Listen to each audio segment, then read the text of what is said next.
जरा बताइएगा घटना कैसे हुआ, कैसे हादसा हो गया? भैया हम इधर से आ रहे थे इधर से, और हम गाड़ी तो हम 2 नंबर में आराम से चल रहे थे। एक मोटरसाइकिल वाला भाई आया तो मका गए हैं। कम से कम यह रोड जो सिंगल लेन का है, यहाँ के नेताओं को इस पुल को तो डबल लेन बनवाना चाहिए था। अभी हम लोग रक्सौल छौड़ादाना मुख्य सड़क पे मौजूद है और यही वो नहर वाली रोड है जिस पे लगातार बड़ी बड़ी घटनाएं होती रहती है। और एक बार फिर से हम उसी पुल पे मौजूद हैं जहां से यहाँ के नेताओं को आंख खोलने का मैंने प्रयास किया था, लेकिन सरकार समेत नीचे से लेकर के ऊपर तक के सभी नेताओं की आंख इतनी गहरी नींद में बंद है कि आंखें खुलती नहीं है। जरा आंखें फाड़ करके देखिए, बिहार के बड़े बड़े नेता और यहाँ के सांसद और विधायक महोदय इसी प्रकार की घटना बार बार इस पुल पे होती रहती है। और हम लोग जब दिखाने का प्रयास करते हैं तो हमारी आवाज़ को दबाने का काम किया जाता है। जरा दिखाइए धीरज इस तस्वीरों को, कितना खतरनाक तरीके से इस ट्रक को यहाँ पे रोका गया है, जिसको देख करके आप साफ तौर पर अंदाजा लगा सकते होंगे कि यहाँ पे क्रेजी बॉय कोई स्टंट कर रहा है, लेकिन स्टंट नहीं, यह रियल तस्वीर है जिसको हम आपको दिखाने का प्रयास कर रहे हैं। इस चक्का को जरा दिखाइए, किस प्रकार से पुल के बैरिकेडिंग में लड़ा हुआ है। यदि थोड़ी सी सावधानी और नहीं होती तो ये ट्रक सीधे नीचे चले जाती। और आगे की भी तस्वीर हम आपको दिखाएंगे। हालांकि इस रोड में बार बार से भ्रष्टाचार होता रहा है, और जबकि यह सबसे चालू रहने वाला रोड है और सबसे ज्यादा लोडेड गाड़ियां इसी ट्रक पे इसी रोड पे चलती है, फिर भी इस रोड पे किसी का कोई ध्यान नहीं होता है। कम से कम यह रोड जो सिंगल लेन का है, यहाँ के नेताओं को इस पुल को तो डबल लेन बनवाना चाहिए था।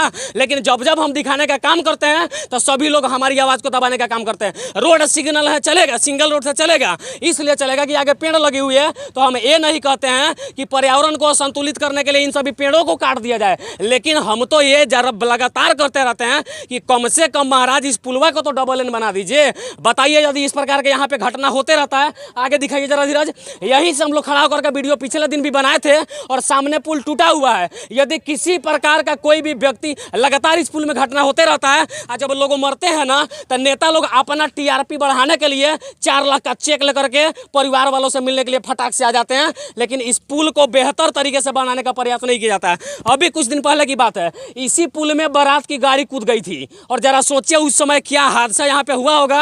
और बार बार से हादसा होती रहती है। इस ट्रक पे कोयला लोडेड है, जरा दिखाइए, शायद से गाड़ी ओवरलोड भी है, और इस प्रकार की घटना यहाँ पे हो रही है। और ट्रक के चालक भी यहाँ पे आइए, उनसे कुछ बात करते हैं। ये रास्ता बाधित हो गया है। अगर इस वक्त कोई मरीज एम्बुलेंस में लदा करके अगर रक्सौल डंकन में जाने का प्रयास करेगा तो कैसे जाएगा, यहाँ से किस प्रकार से जाएगा। हालांकि मोटरसाइकिल वाले लोग तो अपना जुगाड़ लगा लिए हैं, यहाँ से लोग निकल के जाने का काम कर रहे हैं। लेकिन यहाँ दिखाइए जरा, ये प्रेस की गाड़ी है और ये लोग कहीं बाहर निकले होंगे।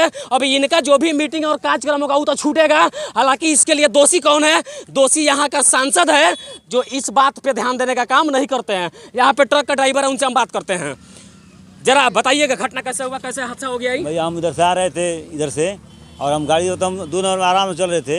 एक मोटरसाइकिल वाला भाई आया तो मका गए हैं। अगर गाड़ी और कंट्रोल नहीं किए होते तो हमारी गाड़ी में घुस गए होते। अच्छा, मोटरसाइकिल और आपकी गाड़ी दोनों पुल पे ही थी?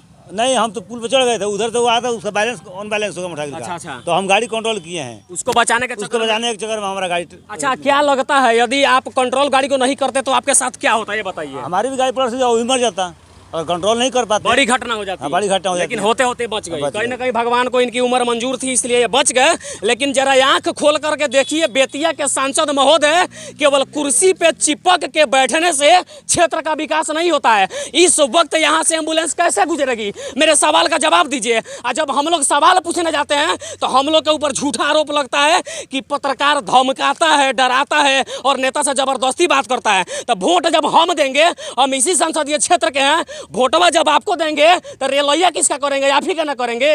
कम से कम इस तस्वीर को देखिए। अच्छा, अभी एम्बुलेंस जाएगी तो मरीज के साथ क्या होगा, बताइए। अभी एम्बुलेंस जाएगी तो मरीज इधर से कहाँ जाएगा, एम्बुलेंस कहाँ से? मरीज के साथ होगा क्या, ये बताइए ना।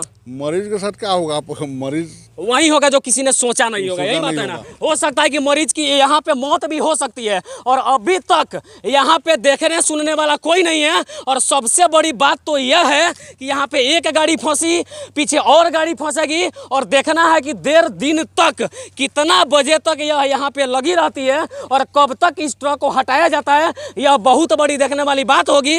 और मैं एक बार फिर से इस डेंजर तस्वीर को अपने सांसद महोदय को दिखा रहा हूं कि इसको जरा देखिए और अपना अखियां फाड़ के देखिए। कम से कम रोड सिंगल लेन का है तो चलेगा, लेकिन पुलवा को डबल लेन बनवाने का आप काम करिए।